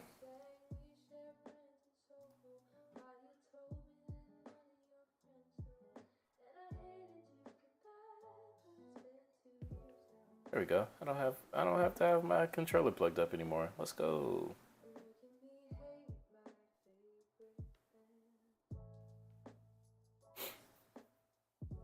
It's so interesting because when I hop on stream, I don't know why I can't hear anything anymore. Like I can't hear nothing. I don't know why. I hope that changes. Oh, that changes. But I can't hear nothing. The ops are coming. Do I have everything equipped? Let me see. It's so interesting coming on streams because like we talk a lot of comic books, and then like my videos, a lot of the crowd seems to be there for more anime type shit. You guys definitely show out whenever I talk about Dick Grayson though. I was not expecting that Nightwing. Are you gonna stream Tears of the Kingdom when it comes out? I don't have a Switch, Archie. I don't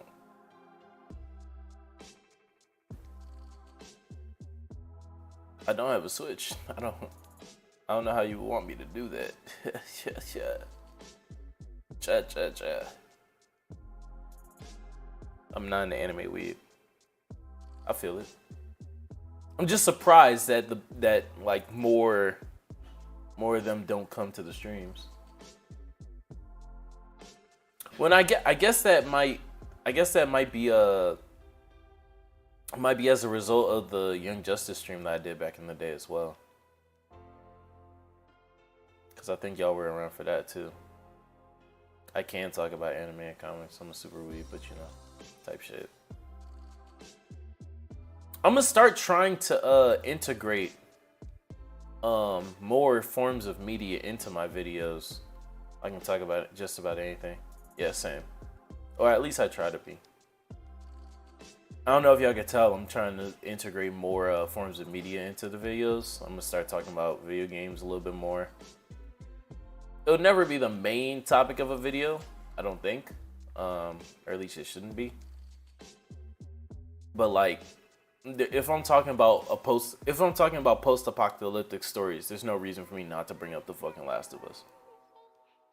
Or like, if I'm talking about trends in superhero, like animated superhero shit, there's no reason for me not to bring up like what Marvel's also doing in live action, you know?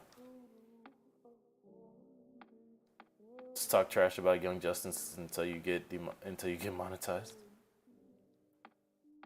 I believe it or not, I didn't even fucking know that Young Justice people would like come out for that. I expected that video to do worse than like my racism in animation video. Well, I think racism in animation came out after, but like I expected it to do around that. I definitely didn't expect it to surpass the reality of Shonen Jump. I didn't expect it to do that. But it did. It did that in droves. I'm 5 hours in this game, and I know like some of it's stat padded by like the deaths and then like us waiting in like screens and shit. But like, why are we still running in a straight line? Now I know that sounds stupid because like I've said to y'all, like I've watched analysis videos on this game, so like I know exactly like when we're gonna not run in a straight line. But it's just annoying. Like I don't really want to run in a straight line anymore.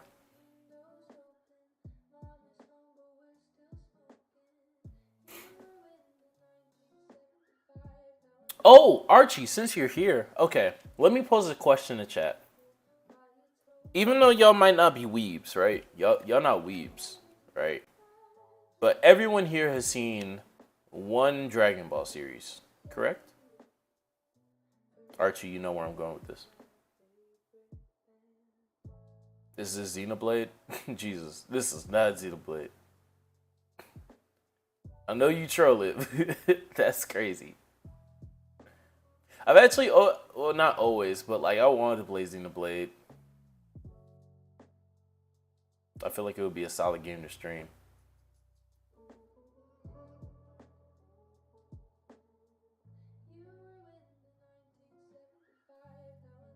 I want to stream JRPGs, but like prologue sections just be so long.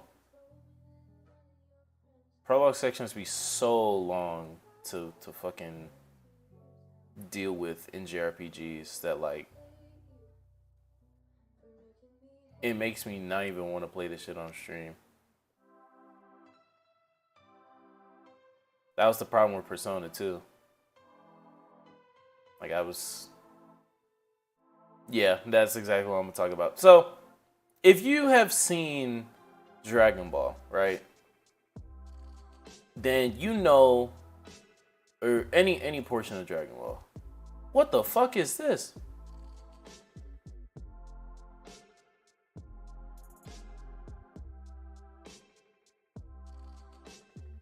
Let me change my paradigm. Please, please, please. Okay, thank fucking God.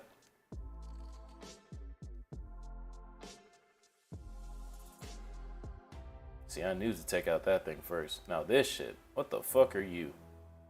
Bow, bow, bow. Oh yeah, we're gonna be healing up. So this is Star Ocean.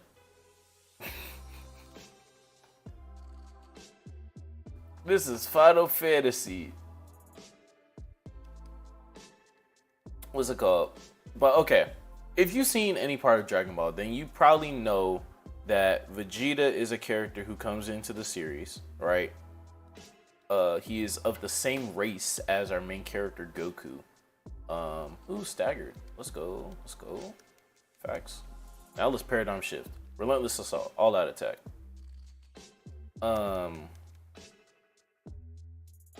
What's it called? And he goes through a development, a transformation of sorts, throughout the series, where he goes from the vengeful, prideful, well, not really vengeful. Well, yeah, kind of vengeful towards Goku, but prideful last prince of the Saiyan race, which is the race that both him and Goku belong to. Because their planet got wiped out, and Goku was supposed to basically be like the boarding party to come and take over Earth. And so when he comes to Earth and he sees that like Goku, you know, is friends with humans and like fighting for Earth and shit, it's kind of just like baffling and disrespectful to him. So he grows from that. Goku beats his ass a lot. And he goes through a lot of development, which sees him start a family on Earth first and foremost, and then just kind of mellow down. Kind of because he got his ass beat, but also just because like once he got to Earth, he realized it's like, damn, I am the prince of, like, I'm the last of my kind. Like Goku like hit his head as a baby. He doesn't remember, or he doesn't have the understanding of like the proud race that we are. Goku's just kind of Goku. It's not because at least to him, it's not necessarily because he's a Saiyan. It's because he's just fucking Goku. And so there was a debate on Twitter, basically prompted by a YouTuber, a basketball YouTuber, but he's starting to get into other things, partially that I don't really care about, but happy for Sage. Shout out to you, former boss. And he was talking about Vegeta being a worse character than Goku. Which, like I said, Goku doesn't really go through any development. He's just kind of Goku. It's not stemmed from any heritage or any deeper reason. He just likes to fight. He wants to protect his family. He's lighthearted, generally, lighthearted. And he's been the protagonist of the Dragon Ball franchise for the past 40 years. So this YouTuber, TSO Sage, made the statement that Goku is a better character than Vegeta. Sage is too scared to argue with me and Cardiac, let's be real. The reason why I'm not mad at what Sage is saying is because being a better character does not mean going through more character development. It's not what it means. Being a better character means that in the context of your story, you are written to the best of your ability. Goku is a character, one of many characters in fiction, whose purpose in the story is to be the device that the story moves through. Okay, he's a better written character than Vegeta, sure. That still doesn't mean that there's nothing inherent to that requires like a character arc, right? You can be better written for the series that you are in. And he said Goku is more developed as a character. That can still be true without him going through development. That's what I'm getting to. So Goku, being the protagonist of Dragon Ball for the past like 40 years of its serialization, has like been extensively written, right? He's gotten a wife, he has kids, he's gotten into a plethora of battles, he's been beaten a bunch of times, he's won a bunch of times, he's engaged in these tournaments, he's been killed multiple times and shit. And through it all, his character has been written pretty consistently outside of like recent years, which a lot of people just like throw out the window anyway because it's an anime form and not in manga form, so some people don't see it as canon. Or they just see the writer who's still writing it, Akira Toriyama, as like senile, so he doesn't really know what he's doing anymore. And so the reason why I'm bringing this up is because I want to talk about flat characters versus rounded characters, right? There are a lot of rounded characters, specifically protagonists, in fiction. There are a lot of flat characters, specifically protagonists in fiction. And there is nothing inherent to a round character or a character with character progression and development from start to finish that makes them better than a flat character. Especially for a series like Dragon Ball, which has evolved from originally being a comedy series. What's it called? Into being a action fucking martial arts series that has now gone into multiversal and universal fights and tournaments of powers and shit. And so for that, the theoretical like perfect main character for that would be a character who loves to fight people stronger than him, explaining the power creep, giving a reason for him to go out of his way to fight this person, to go to this universe and fight this person, to meet this god, to power up this many times in a 2-week span, to come back from the dead for a fight, to do this and blah, blah, blah, blah, blah. It makes perfect sense for him to do all of that. Right? And every time he wins, every time he loses, it also makes perfect sense. There's no fight that comes off the top of my head where I'm like, damn, it would have been better for the story or better for his character if Goku would have lost this shit, right? Now, there are times in which other characters, such as his own son Gohan, have suffered because of Goku's, main characterness and being promoted in a part of the story or in a what's it called?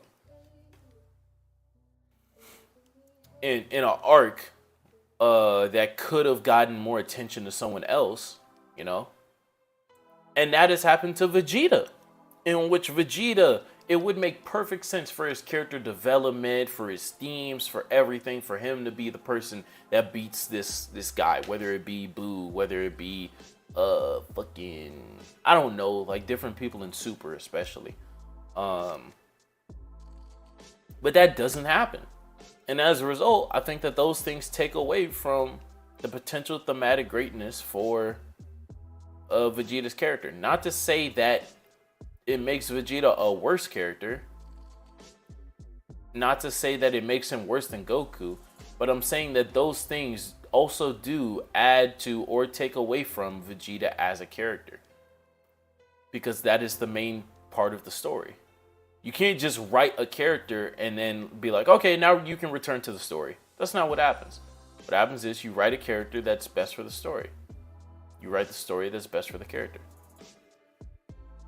And it is perfectly possible for this story that is built off of increasing power stakes in martial arts that now features godlike abilities, and all of this, to be centered around a character that never changes and that always just wants to fight the person that is the strongest in the room.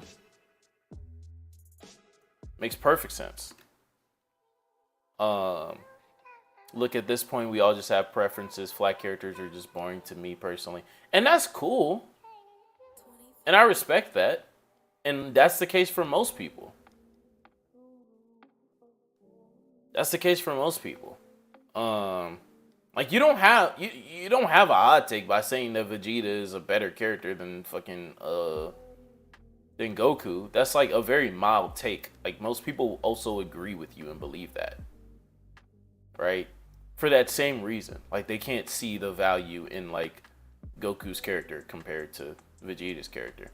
But it's there. You can acknowledge the fact that like if you know storytelling, then you know that like not every character has to have an arc. And that if a character isn't gonna have an arc, then the way that Goku doesn't have an arc and fits into his story is almost like damn near perfect. I'd go as far to say that it is perfect. His placement in the story and the role that he plays, like it's perfect. You don't need him to do any more or any less. I don't know, when I talk to a lot of DBZ fans, they say Goku is better written, but when I talk to anime fans that aren't huge DBZ fans, they say Vegeta is better written. It's all just my experiences, of course. I don't know too many actual like Dragon Ball fans that like actually have watched like more than 10 anime, so I can't really use my anecdotes.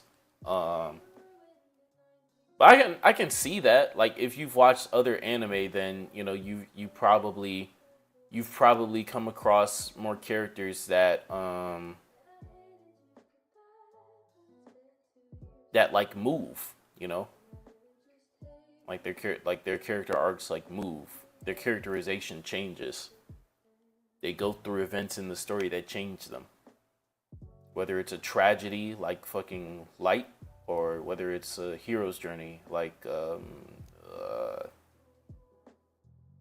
I can't think of anyone off the top of my head. But yeah, like most anime, especially in the 2010s, like that we praise, like at Eren, we praise his development. We praise his like the changing of his character, despite the fact that if you actually like analyze their characters, like nothing has changed with Eren. Sage specifically said if you watch more than 15 anime, he doesn't want to argue with you, which was if you have watched more than 15 anime, then he doesn't want to argue with you, or if you haven't watched more than 15 anime, he doesn't want to argue with you.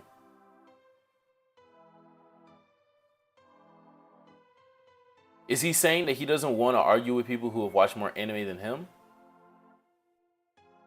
Is that his point?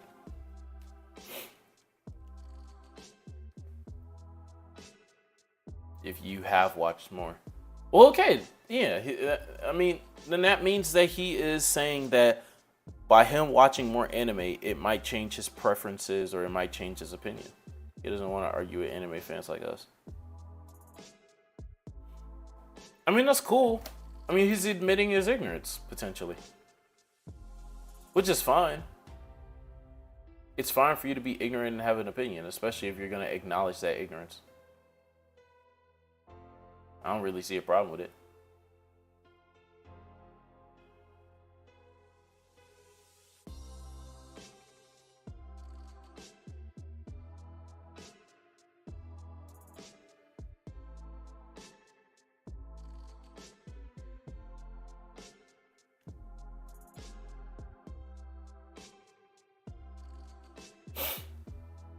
I don't know how he's a flat character. I'm not saying he's a flat character. I'm saying his morality hasn't changed. I'm saying his motives have not changed. The only thing that's changed is his perspective. I'm not calling him a flat character. Eren goes through a clear arc in the series.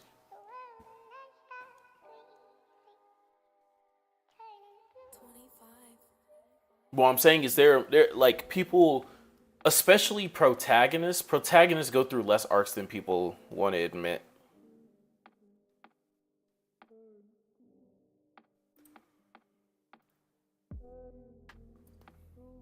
So that's all I'll say on that. But let me see who else is here after I finish this battle. I gotta win this. He's staggered. He's changed who his enemies are, which kind of changes his morality, which is not. No, that's not true. Yes, he changed who his enemies are, but that doesn't change his morality. His morality is still the same. It just turned out that there were big. Number one, Eren's like goal in the entire series has been to obtain the utmost freedom in the world. He wants to be the most free man in the world. He wants to be the most free man in the world, and he wants the people that he cares about to be the most free people in the world as well.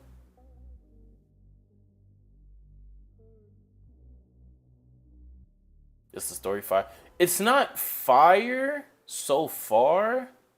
It has like potential, but as you can see, let me open the fucking map. We've been running in a straight line for 5 hours and 10 minutes. This is the map so far. And we're in chapter 3. The story isn't fire. It had a good jumping off point.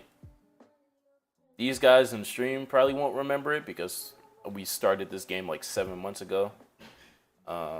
Actually probably closer to a year ago if I'm not mistaken. But it had a solid starting off point. His motivations changed from killing all the Titans to protecting all the Eldians. Those are the same thing, Archie. I don't know. Maybe I'm getting the word morality wrong. Yeah, his morality stayed the same. Like from his first like mission statement, which is like I'm gonna kill them all. He has never had a problem with killing people.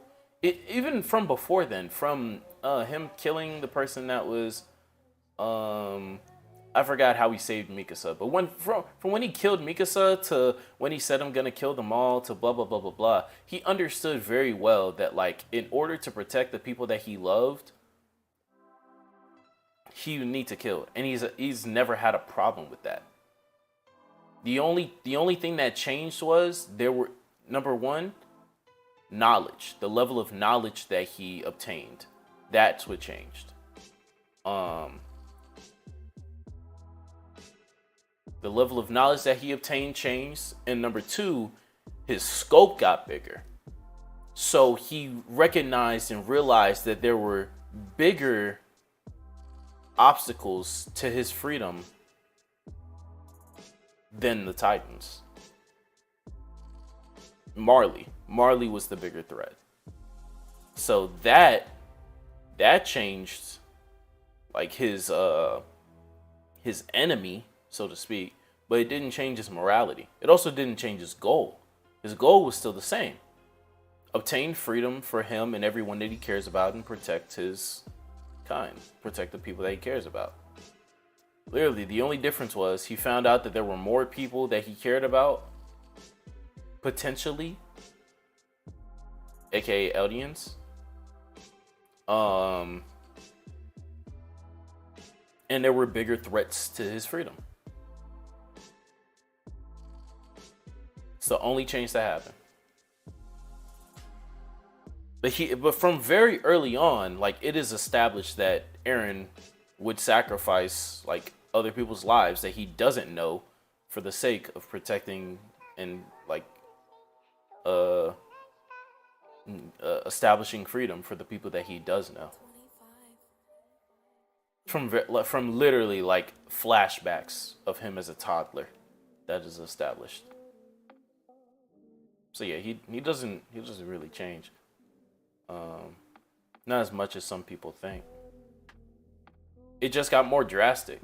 Like, instead of killing, I forgot what they were gonna do to Mikasa. I don't want to. In the back of my head, I'm thinking something, but I don't think that's actually what it was. Or maybe it was an abusive parent. I don't know. But whatever it was that he killed that guy that was threatening Mikasa for, like, yeah, that's just a small example. The only thing that changed is like now it's not just one person. Now it's like the rest of the world. But just because the stakes raised doesn't mean that he changed. I disagree, but I see what you mean. Fair enough. I don't know how I died. We've made progress through this game, bro. We've made like real progress in this game. You ever seen Eureka 7? If so, Eren is basically a less crazy version of the main villain of Eureka 7. I have not seen Eureka 7. I have not seen Eureka 7. Excuse me. But yeah, I don't know. And the only reason why the rounded versus flat character discussion is important to me is because I haven't storyboarded or like fully written, but I've like done synopsi. Synopsi, is that the plural of synopsis? I've done synopsi of different stories that I want to write or like at least like present one day. I don't know in what form, whether officially or just like on a YouTube channel or whatever the fuck.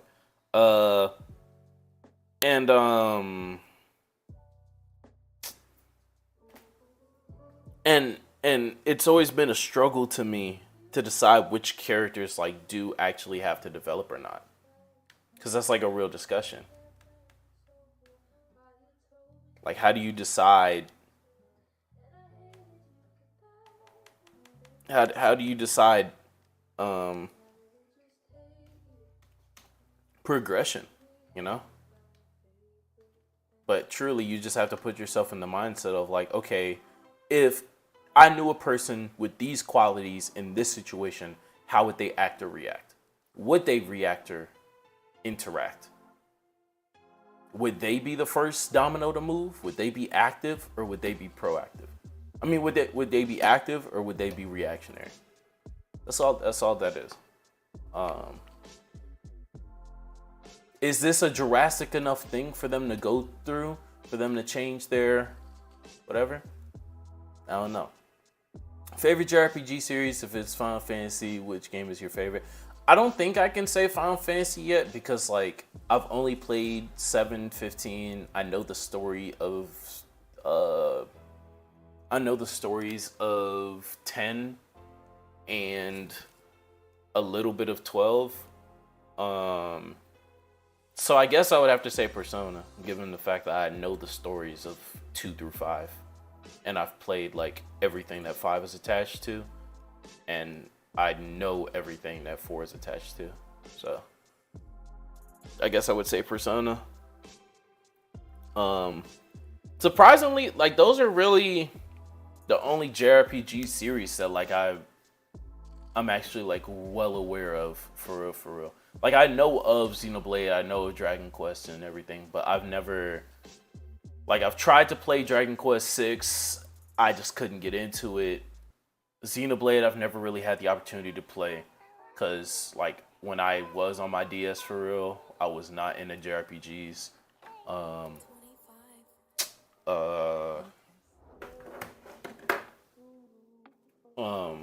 What other game? Like I said earlier, I tried to play Octopath, the demo. Yeah, I just wasn't feeling it. Those the type of character designs and then the level of like combat, I couldn't. Literally, like I really hit a spot with like Persona being so fucking like we are dropping frames like crazy. I don't know what's happening. I'll have to see after stream. But I really hit the jackpot with Persona 5 being as expressive as it was, and as like bombastic as it was to convince me to, continue playing a turnstile game. But it's really hard for me to get into turnstiles, I'm not gonna lie. So that probably keeps me at like half a JRPG series. Art style is another thing, as well as just like lack of, I guess, modernization. I would love to play SMT5 though. If I had a Switch, I would play the hell out of SMT5. I started watching gameplays of it, and I'm like, man, this is a game that like, man, I can only play when I get a Switch one day. That Zelda, I don't really know Zelda stories, but apparently there isn't a story to most of them. Well, I won't say isn't, but it's like beginning. I might be oversimplifying Zelda. Sorry for any Zelda fans, but I don't think Zelda technically. Wish I could give my opinion on Persona games, but I haven't played them. Damn. I would say play Persona. Persona's magical for real. Like Persona's the only series like in any medium that I know where like you could type in X game, X movie, X blah blah blah changed my life or like saved my life, and you would literally see hundreds upon hundreds of videos that are like long and like people actually like in them saying like meaningful things in ways that Persona like impacted them. The only SMT spinoff I have is Devil Children. I was gonna play is Soul Hackers technically a spinoff? Soul Hackers is a spinoff, right? Is it? No. Yeah, it's based off of Devil Summoner. Yeah, it's Devil Summoner. Yeah, I was gonna play Soul Hackers, but it looked mid. So surprised. I didn't know how many SMT like spinoffs there are. It's crazy how many they are. But yeah, I would recommend getting into Persona. It doesn't really matter which one you start with.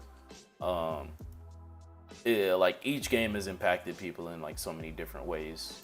And there's so many layers to it if you allow yourself to like get invested into it. The only other game that's come close to me is Mass Effect, and I guess Final Fantasy VII.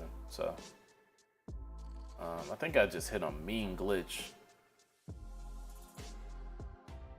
Yeah, stream is glitching like crazy right now. Soul Hackers is Soul Hackers 2 looked so generic. Yeah, it looked like I don't know if you've ever seen not Tokyo Mirage Sessions. Is it Tokyo Mirage Sessions? No, it's not Tokyo Mirage Sessions. It's Tokyo Xanadu. That's what it looked like to me. Tokyo Xanadu is like a very unimpressive ripoff of Persona. And that's what Soul Hackers look like, but like in the opposite direction. Like Tokyo Xanadu looks like a dried Persona 5. Soul Hackers 2 looked like Persona or a SMT hooked up to like an amp, but the amp is only in like style. Valkyrie Chron. I've tried to play Valkyrie Chronicles as well. I was playing the demo of not Chronicles. I was playing Ellipsum. Valkyrie Ellipsum. It was cool.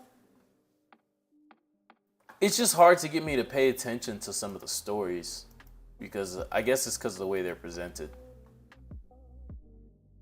I need to stop comparing everything to Mass Effect, Final Fantasy VII, and Persona. But what time is it? It's 4:30, 4:20. Excuse me. I do have to get ready to what's it called? Because I have to not perform, but I have to present a speech in a couple days, so I got to start working on that. So I will catch you guys later. We made some progress on Final Fantasy 13 for like the first time in a few months. Game's still mid. Game is still really mid, but Final Fantasy 15 was mid 5 hours in. So appreciate y'all for coming through. I think Ricardo. He's still the only one in chat. So I will catch y'all later. It's been a cool 2 hours. And I will stream in another like 2 weeks. I'll try to go on a streak actually of streaming over spring break. Although I do want to use that time to like edit like crazy as well. So but yeah, I will catch you guys next time. You should check out Valkyrie Chronicles 1 and 4. Bet I will. Yeah. So yeah, I will catch you guys later. Hope y'all have a good day and peace.